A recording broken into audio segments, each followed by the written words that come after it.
Les Baratonales de l'association Voisins-Voisines de Barat ponctuent l'année avec ses différentes représentations au Nouveau Théâtre de Barat et avec les Baratineurs, le Festival des Voisins en été, la Prima Barata au printemps et les Baratonales en automne. Le week-end prochain, pour la deuxième édition, c'est Notre-Dame de Paris qui sera mise à l'honneur. Notre-Dame de Paris, c'est un livre en livre de poche qui fait à peu près 600 pages. Et nous, pour 2 journées de lecture, on compte 80 pages, vous voyez.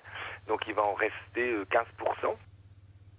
C'est Laurent Auger qui nous présente l'adaptation du texte de Victor Hugo, l'un des 5 comédiens du collectif des Baratineurs qui a co-adapté le texte. Ce qu'on essaye de parvenir à faire dans l'adaptation, c'est de conserver la clarté de l'histoire et en même temps la richesse de la langue de Hugo, tout en réduisant extrêmement le flux verbal qui le caractérise. Il y a un personnage qui est un petit peu central dans l'histoire, qui n'est pas l'un des personnages célèbres de la fable, mais qui est Pierre Gringoire, qui traverse l'histoire. Et donc c'est notre fil rouge. En fait, on a retenu les passages dans lesquels intervient Pierre Gringoire et qui nous permet d'avancer dans l'histoire au fur et à mesure.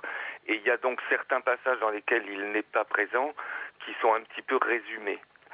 Lui, parce que malgré tout, d'abord, il est l'espèce de double de Victor Hugo, donc c'est un petit peu comme si Victor Hugo s'immisçait dans sa fiction, et par ailleurs parce que c'est le seul qui rencontre à peu près tous les personnages, et qui a son corps défendant peut-être, mais finalement trace l'histoire et la route de l'ensemble des autres personnages. On a pris comme partie, c'est comme si c'était une radio, et donc on est un peu à la manière des feuilletons dramatiques radiophoniques.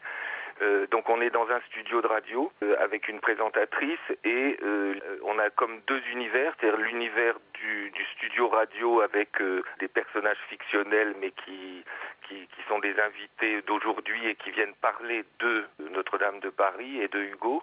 Et puis la fiction à certains moments qui arrive et où on va suivre l'histoire de Esmeralda, Quasimodo, Frollo, Pierre Gringoire.